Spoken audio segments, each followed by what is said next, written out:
자, 이번 과 이제 마지막 강의를 합니다. 이제 전기학 센서에 대해서 한번 알아보도록 합니다. 이제 전기학 센서도 몇 종류가 있어요. 금방 이제 본 것처럼 전압을 재서 보세요. 요 식을 한번 다시 한번 보도록 합니다. 잘 보세요. 이 전압은 뭐에만 관계 있습니까? 이 농도에만 관계가 있죠. 이때 전류는 전혀 여기에 관여하지 않죠. 이제 그런 센서를 뭐라고 하냐면은 이 포텐시오메트릭 센서다. 이렇게 얘기합니다. 그러니까 포텐시오메트릭 센서의 가장 대표적인 것은 이온 선택 전극입니다. 그러니까 이온 선택 전극은 100% 포텐시오메트릭 센서예요. 그리고 다루기가 아주 편합니다. 그죠? 여기 대해서는 뭐 이론이 그렇게 필요하지도 않아요. 그냥 여러분 네런스트 식만 알고 있으면 됩니다. 그러니까 이 포텐시오메트릭 센서는 즉 아이온 셀렉티브 일렉트로드는요. 여러분 이 전극을 여러분들이 측정하고자 하는 어떤 용액에다 집어넣어요. 그러면은 예를 들어 클로라이드 셀렉티브 센서다 그러면은 용액 중에는 클로라이드 이온의 농도를 그냥 딱 읽어냅니다. 그죠? 물론 전압으로 읽지만은 요즘은 이제 저 그냥 이것을 이제 상업적으로 팔기 위해서는 그 내부에 이제 전자 회로가 있어가지고서 그 이제 이 전압 차이를 우리가 원하는 농도로 바꾸잖아요. 그죠? 그런 것만 있으면 돼요. 그러니까 이건 너무너무 간단합니다. 이것을 임상에서 많이 써요. 포텐시메트리 센서는. 왜냐면은 환자가 이제 급한 환자가 이제 병으로 이송돼 왔어요. 그러면 이 환자를 치료하려면 어때요? 기본적인 그 데이터가 필요합니다. 그죠? 피 속에 예를 들어서 뭐 글루코스 농도가 얼마냐, 뭐냐, 다른 농도 무슨 뭐 그런 거 기본적인 데이터를 측정할 때 굉장히 이제 반응이 빨리 결과를 빨리 알려줄 수 있는 게 필요하죠. 그때 전기학 센서가 많이 씁니다. 그리고 포텐시오메트릭 센서는 대표적인 것으로 아이온 셀렉티브 일렉트로드가 있다. 요거 보세요. 이거는 근데 이제 아이온 셀렉티브 일렉트로드는 기본적으로 이온만 검출하죠. 그죠? 유리 전극은 뭘 검출해요? 프로톤 이온을 검출하죠. 그죠? 그러니까 아이온 셀렉티브 일렉트로드입니다. 그런데 중성인 그런 분자도 검출할 수 있어요. 물론 직접적으로 검출은 못합니다. 어떻게 하느냐?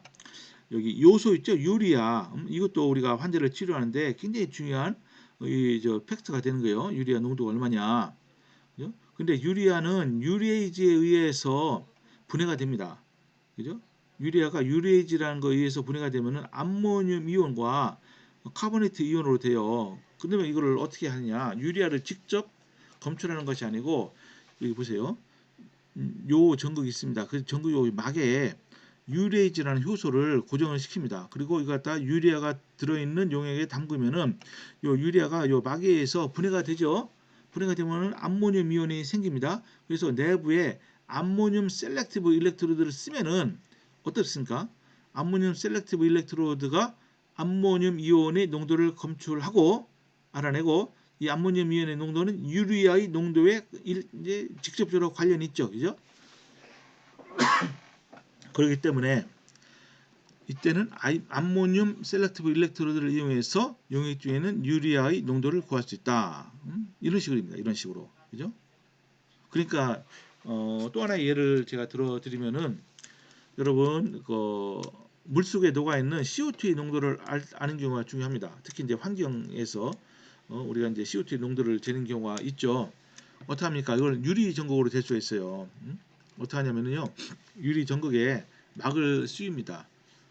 근데 그 막은 무엇만 통과하냐면은 CO2 가스만 통과해요. 그죠? 그래서 그걸 가지고서 어떻게 하죠? 우리가 측정하고자 하는 어떤 수용액에 집어넣으면요. 그 내 수용액에 녹아 있는 CO2가 막을 통해서 그 막 안으로 들어가죠. 그죠? 그럼 막 안에 들어가면 어떻게 했어요? 막 안에 pH가 조금이라도 낮아집니다. 왜냐하면 CO2가 녹으면은 카보네이트가 되고 프로톤이 나와요. 바이카보네이트가 되고 프로톤이 나오는 거죠. 정확히 얘기하면.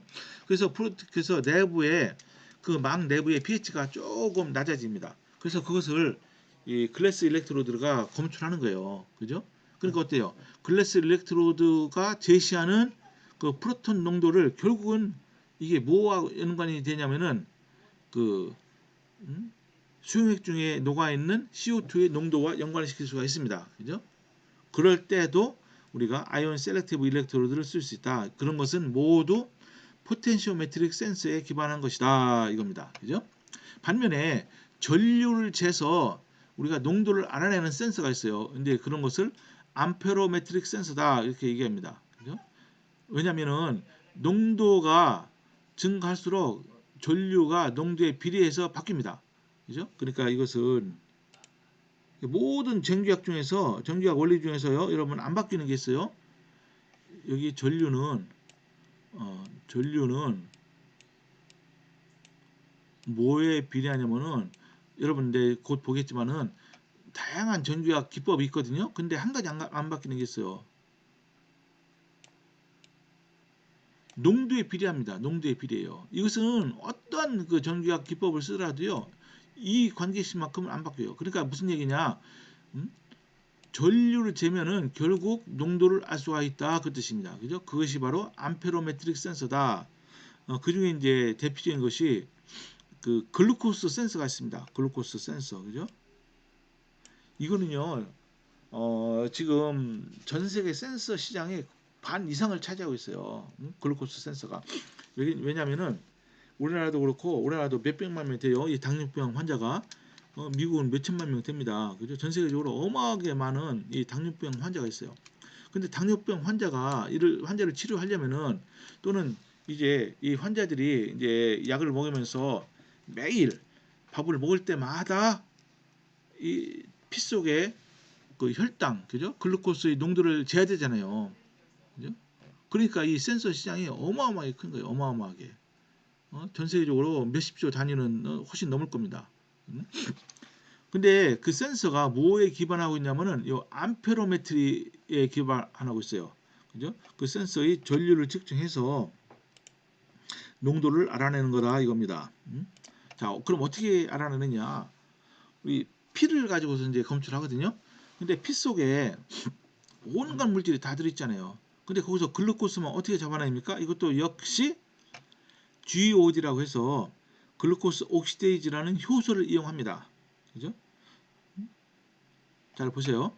여러분 여기 백금이 전극이 있어요. 물론 이것도 이 저자께서 아주 간단하게 그렸지만은 이것도 굉장히 많이 개발이 돼서 이건 원리적으로 이렇다는 거고 실제로는요 이것보다 훨씬 더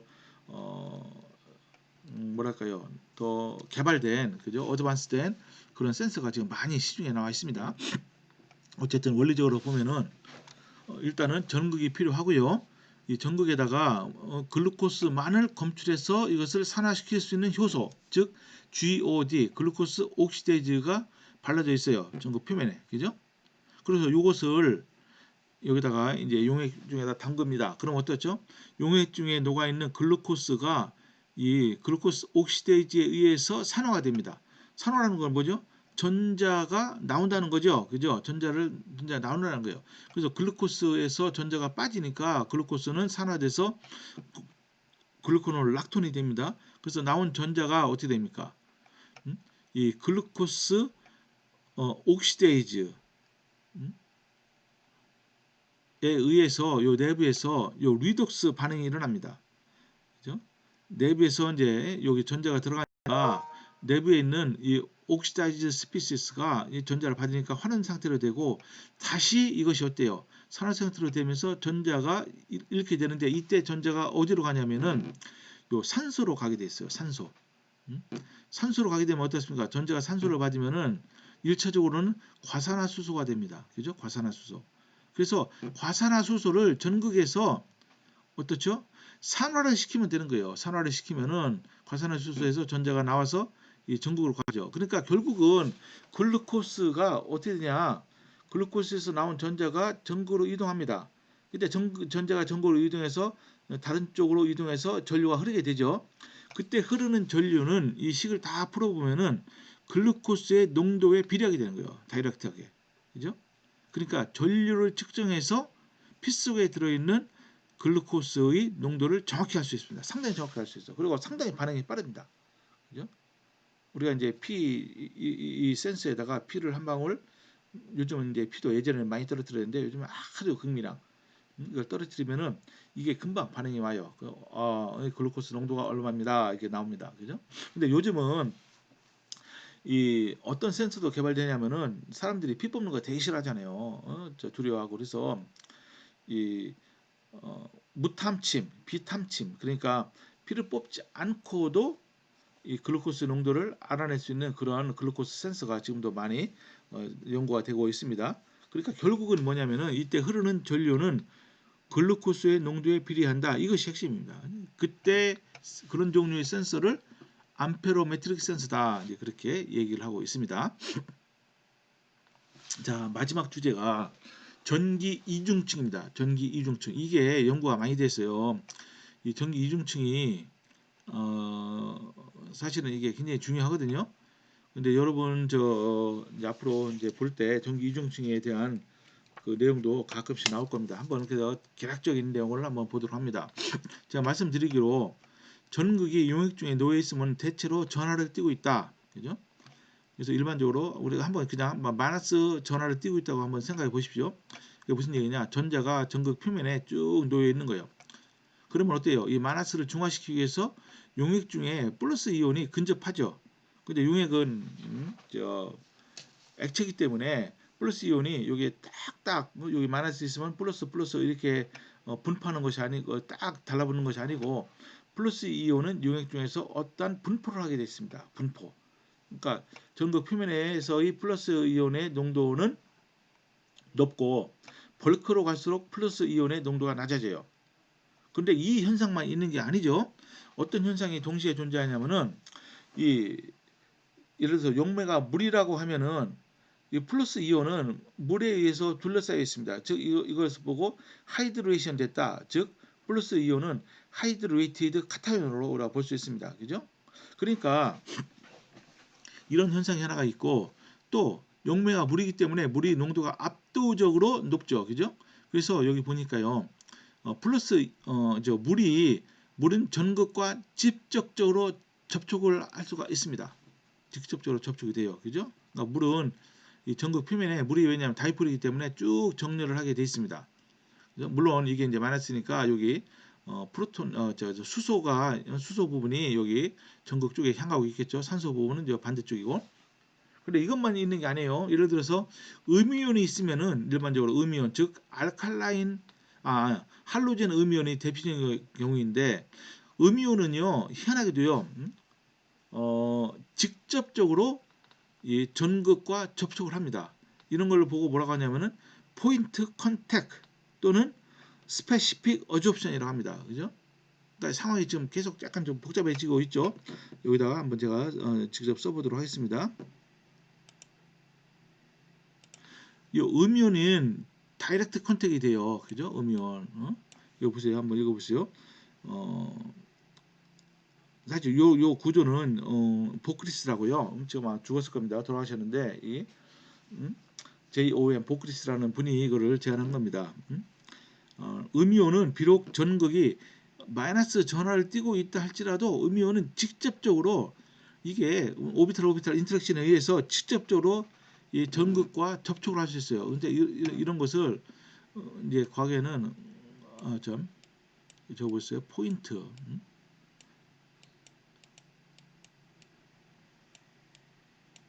음이온은 이제 점이라고 보고 포인트 컨택이라고 했어요. 근데 뭐 이런 용어 쓰는 것보다도 여기 나온 것처럼 스페시픽 어좁션이라는 용어를 쓰는 게 좋습니다. 특이적 흡착이다. 이렇게 됩니다. 그러니까 어때요? 양이온은 여기 전극에 직접적으로 다가갈 수가 없는 거죠. 그죠? 왜 그러죠? 요 양이온이 전극에 직접적으로 다가가기 위해서는 방해하는 게 있죠. 일단은 물이 전극 표면에 딱 정렬을 하고 있어서 다가갈 수 없어요. 그리고 또 양이온 주변에도 물이 이렇게 분포하고 있기 때문에 직접적으로 다가가는데 한계가 있습니다. 또 음이온이 이게 전극에 만약에 특이적 흡착이 되어 있으면은 음이온이 또 다가가는 것을 막을 수 있겠죠. 그죠? 이런 구조를 갖고 있습니다. 그래서 여기 보면은 음이온이 만약에 이렇게 스페시픽 어좁션이 되어 있다 할 때 그 음이온이 딱 중간되는 요 플레인을 여기는 x1이라고 했는데 요게 이제 거리입니다. 이걸 IHP라고 합니다. IHP는 이너 헤어몰츠 플레인 이렇게 합니다. 독일의 유명한 물리화학자 헤어물질가 이걸 좀 연구했어요. 그래서 이제 요 음이온이 최대한 대로 다가갈 수 있는 거리를 IHP, 그리고 양이온이 최대한 대로 다가갈 수 있는 거리를 OHP, 아우터 헤어물질 플레인, 이렇게 얘기합니다. 즉 OHP는 IHP보다 항상 더 거리가 멀죠, 그죠? 여기서 X2는 X1보다 거리가 멉니다. 그런 다음에 요 바깥에 요 OHP로부터 요 바깥에는 이 양이온이 어떠한 분포를 하고 있습니다. 그죠? 이렇게 되어 있습니다. 요게 이제 디드가 아니고 이건 양입니다. 양이온은 소화된 거리 이상 접근할 수 없다. 그죠? 이렇게 되어 있습니다. 그래서 중요한 것은 그래서 어쨌다는 거냐? 여기 보십시오. 다시 화살표 옵션으로 가서 중요한 것은 말이죠.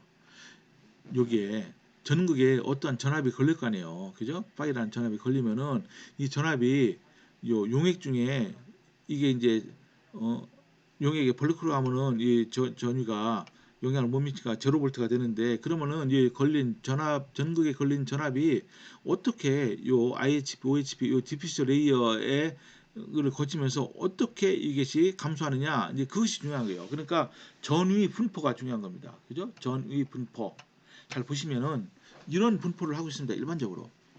자, 보세요. 여기가 이제 x가 제로는 이거는 이제 왼쪽은 전극 표면이라고 보면 됩니다. 그리고 여기 이제 어, 5, 그러니까 여기에 전극의 전위가 전압이 phi m 이렇게 걸렸어요. 그죠? 그런데 이것이 이제 쭉 용해로부터 전극으로부터 거리가 멀어질수록 감소합니다. 그래서 요 거리를 x라고 합니다. 보십시오. 물론 이제 이 벌크로 가면 이게 제로가 되는데, 여기는 요 제타 크시라고 있잖아요. 크시, 이거를 중심으로 보는 겁니다. 컴팩트 레이어가 뭐라고 했죠? 컴팩트 레이어는 어, 여기 여기까지, 즉 양이온이 근접할 수 있는 거리까지를 컴팩트 레이어라고 합니다. 컴팩트 레이어는 이게 포텐셜이 직선적으로 감소해요. 직선적으로. 그죠? 이때 감소합니다. 그때 컴팩트 레이어의 전압을 뭡니까? phi OHP, 이렇게 양면이 최대한대로 접근할 수 있는 그 거리입니다. 그때의 거리를 우리가 어떤 거리가 여기는 x2라고 여기 있지만은, 여기서는 이것을 아예 0으로 기준으로 삼을 수가 있다. 크시를 제로로 한다 이겁니다. 그 다음에 컴팩트 레이어를 이제 지나서는 여기 양이온이 어떤 일정한 어떤 분포를 하고 있기 때문에 그때 분포는 이런 곡선을 따른다. 그죠? 이렇게. 그래서 이 분포 곡선을 어떻게 구하느냐? 이것이 이제 수많은 사람들이 연구를 했습니다. 그래서 그 대표적인 사람이 구이 체프만이라는 사람이고요. 그리고 이제 여기 흡착이 일어난 경우 있잖아요. 여기 흡착이 일어난 경우를 또 고려한 경우가 스턴이라는 사람이 고려했어요. 여러분 뭐 이름 굳이 알 필요 없고 여러분 자세한 건 책을 한번 보시기 바랍니다. 스턴은 스페시픽 어줍션을 고려한 모형을 제시했다 이겁니다. 그죠? 그래서 이것이요, 이런 분포가 되는 것을 이론적으로 아주 정확하게 구할 수가 있어요. 그래서 여기 보시면은 여기 이게 이제 솔루션에 이제 여기 파이가 되는 거고, 요 OHP와 요 여기 보시면 솔루션에 요 전위 그 차이를 우리가 제타 전위다 이렇게 얘기하고 있습니다. 이 제타 포텐셜 여기 잠깐만요. 제타, 그러니까 파이, 잠깐만요. 파이 제로가 파이 제로를 요 파이 S 마이너스 파이 OHP라고 해서 요 차이를 우리가 제타 전위다. 근데 이 제타 전위는 사실은 전기학하는 사람보다도 콜로이트한 사람이 많이 씁니다. 이게 제타 전위인데 이거를 이론적으로 고의를 한 게 이건 아주 복잡하죠, 그죠? 하이퍼볼릭 탄젠트 함수 이렇게 해서 중요한 것이 뭐냐면은 요 감소하는 요 폭이 요게 엑스포넨셜하게 감소한다는 거예요. 여기로부터. 그래서 요 식은 여러분들이 그냥 한번 그냥 보십시오. 이렇게 돼서 결국은 요 파이 크시 함수로서 요 파이가 말이죠. 이렇게 감소하는 것이 엑스포넨셜하게 감소하더라 이겁니다. 그때의 특징적인 거리를 카파입니다. 카파. 카파가 이 특징적인 거리다. 그러니까 이제 크시가 카파분의 1일 때 엑스포넨셜 요게 마이너스 1이 되죠. 그죠? 이것이 이제 확산층의 두께를 대변하는 값이다. 그러니까 용액 이온 세기가 커지면 확산층의 두께는 감소하고 이온 세기가 작아지면 확산층의 두께는 증가한다. 그죠? 여러분 기억나십니까? 예를 들어서 용액 중에 그 이온의 농도가 이제 높아요. 그죠? 그러면은 전해질의 농도가 높으면은 어떻게 되냐면 요게 아주 이럴 경우는요. 요게 아주 급격하게 이렇게 하면서 이렇게 멀리 안 가요. 이게 이제 이온의 농도가 C가 아이고 이제 높아질 때 그리고 이온의 농도가 낮으면 어떻게 되냐면요. 색깔 한번 바꿔보겠습니다. 아이고 그냥 하죠. 여기다가 이게 굉장히 완만하게 이렇게 이 포텐셜이 감소합니다. 그죠? 그때는 이제 이요 특징적인 요 크시값은 요게 이제 커지는 거죠. 그죠? 요 경우는 어떤 경우냐면은 C가 농도가 낮아질 경우 이렇게 되는 겁니다. 이렇게. 일단 이 정도만 여러분들이 아시면 됩니다.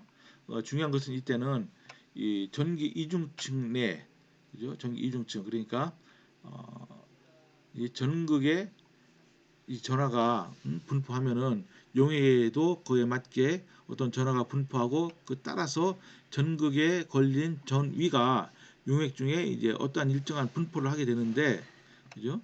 이런 현상을 일반적으로 띠게 된다 이겁니다. 그죠? 왜 안 되네요? 화살표를 그래서 이것은 이론적으로 이미 많은 사람들에 의해서 이거는 확립이 된 겁니다. 그죠?